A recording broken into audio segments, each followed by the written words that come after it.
Bonjour et bienvenue sur Topo Rando.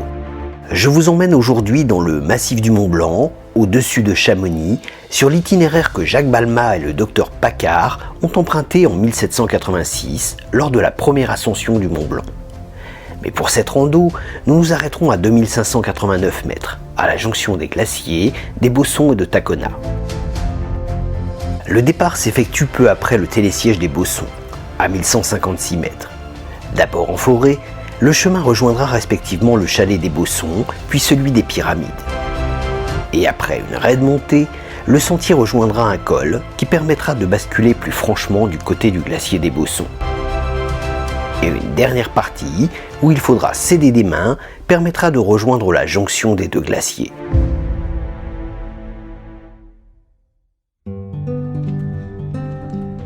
Depuis le parking proche du sommet du tremplin du mont, on s'engage sur l'unique chemin qui monte en forêt.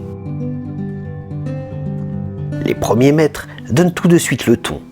La montée va être longue et va nécessiter un bel effort, puisque c'est 1500 mètres de dénivelé qui nous attendent avant d'atteindre l'objectif du jour. La première étape rejoindra le chalet qui domine le glacier des Bossons et qui permet également de faire une petite pause.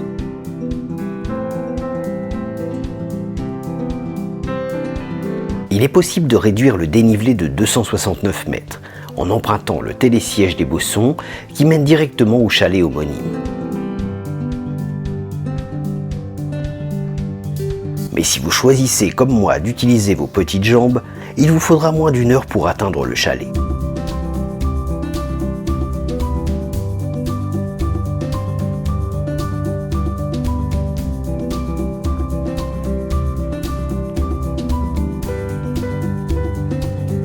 On rejoint donc l'arrivée du télésiège, que l'on dépasse pour arriver à une première bifurcation.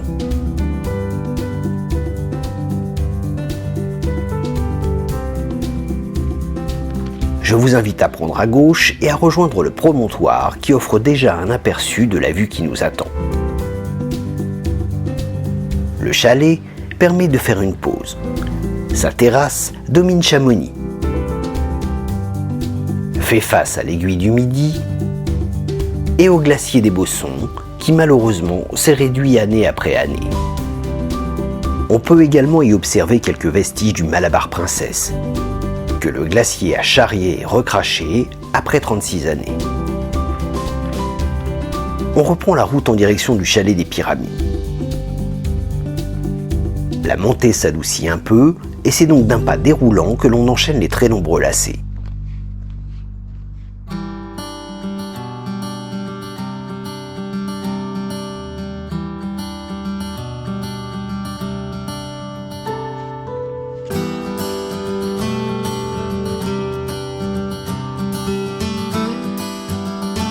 Il n'y a aucune difficulté à s'orienter.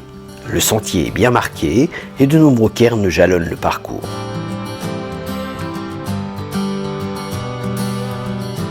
Toujours en forêt, quelques ouvertures permettent d'observer le bas de la vallée, dominé de l'autre côté par le massif des Aiguilles Rouges.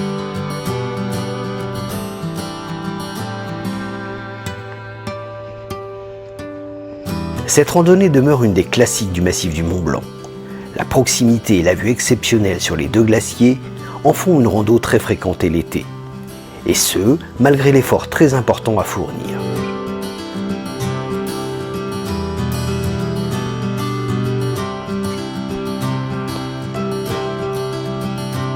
Vers 1630 mètres, un promontoire offre de nouveau un splendide point de vue. Au fil de l'altitude, la vallée de Chamonix se dévoile, ainsi que quelques mythiques sommets du massif. On remarquera également les roches érodées, qui indiquent jusqu'où allait le glacier il y a encore quelques années. Et plus haut, on distingue la silhouette du chalet des Pyramides, que nous rejoindrons un peu plus tard.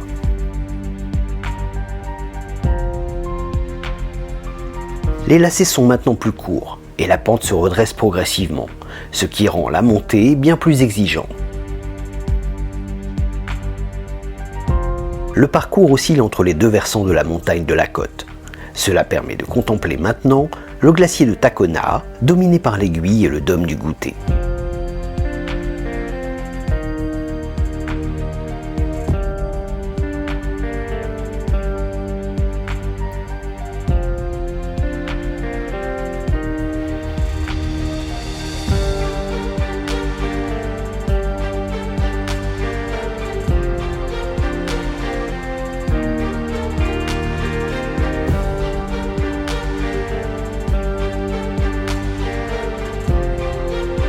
Vers 1850 mètres, on arrive à une série d'escaliers en bois, assez raides qu'il va falloir descendre.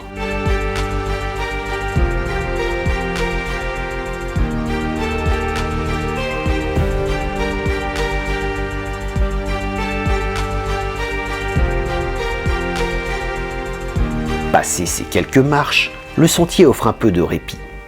Une courte ligne droite va encore une fois mener à un beau promontoire. On distingue de mieux en mieux la vallée et le massif des Aiguilles Rouges.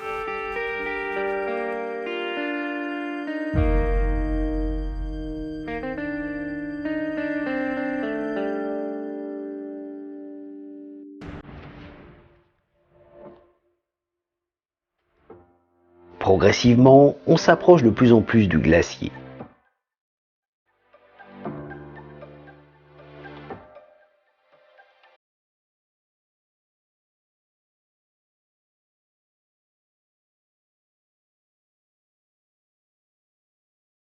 À partir d'ici, le sentier devient plus sauvage et rocailleux.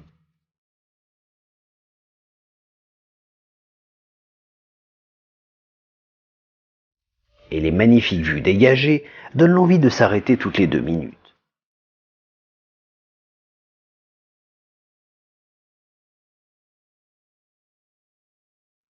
Après quelques sinuosités, l'on arrive au chalet, ou plutôt à la cabane des Pyramides. Il est possible ici de faire une pause. Mais attention, il n'y a pas possibilité de se ravitailler.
À partir d'ici, le sentier est moins arboré et donc beaucoup plus exposé au soleil.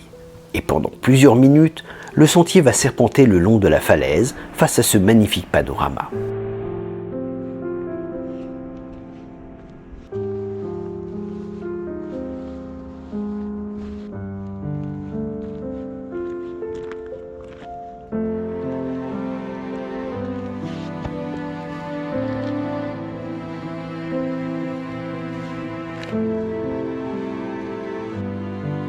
À 2140 mètres, on arrive à une grosse dalle en béton, indiquant la direction de la jonction. Là encore, il s'agit d'un beau promontoire, d'abord sur les lacets que nous venons d'arpenter, et avec en arrière-plan les cueillettes des Ouches, mais aussi le Brévent et les Aiguilles Rouges. Puis, c'est le Maudit et le Tacul qui se découvrent.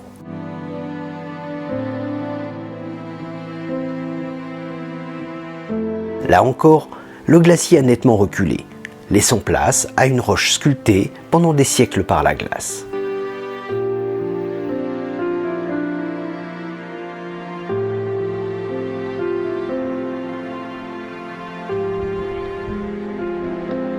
Le sentier va maintenant redescendre une cinquantaine de mètres, avant de réentamer l'ascension par de raides lacets qui permettront d'atteindre le col situé juste sous le bec du Corbeau.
On domine le mont Corbeau, ainsi que le sentier emprunté un peu plus tôt.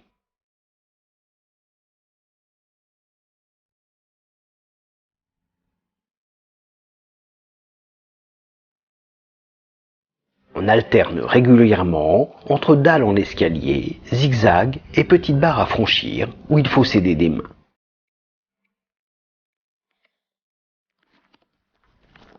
Mais comme vous le voyez sur ces images, il n'y a pas de réelle difficulté.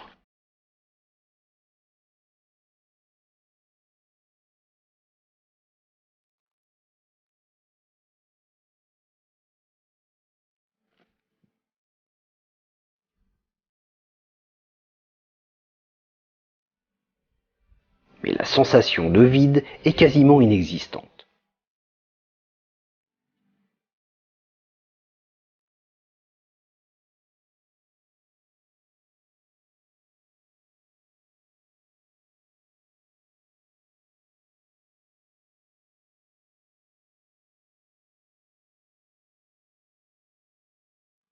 on distingue un énorme rocher que le chemin va rejoindre. Situé à 2530 mètres, il s'agit en fait du gîte à Balma. C'est en effet à cet endroit que Jacques Balma et le docteur Michel Gabriel Paccard ont bivouaqué le 7 août 1786, avant de s'élancer le lendemain pour la première ascension du Mont Blanc.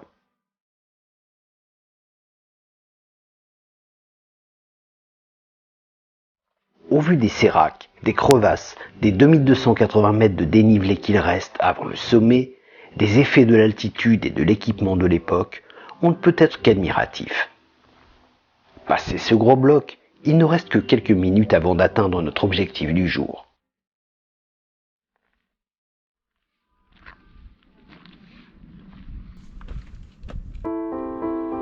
Et progressivement, on arrive au bord d'un site d'exception. Les derniers mètres vont longer la langue glaciaire des Bossons.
C'est ici que se termine ce parcours. Pour résumer, cette randonnée ne présente pas de difficultés techniques, mais elle est réservée aux randonneurs entraînés. Les 1500 mètres de dénivelé à monter et à descendre sont vraiment très exigeants. Il faudra compter 5 heures pour l'ascension et environ 2h40 pour rejoindre le parking. Mais c'est un dépaysement garanti à l'arrivée au pied de ces immenses glaciers dominés par le toit de l'Europe. J'espère vous avoir donné envie de parcourir ces beaux sentiers. Si c'est le cas, n'hésitez pas à vous abonner et à me laisser un petit message. Et en attendant, on se dit à très vite pour de nouvelles aventures sur Toporando.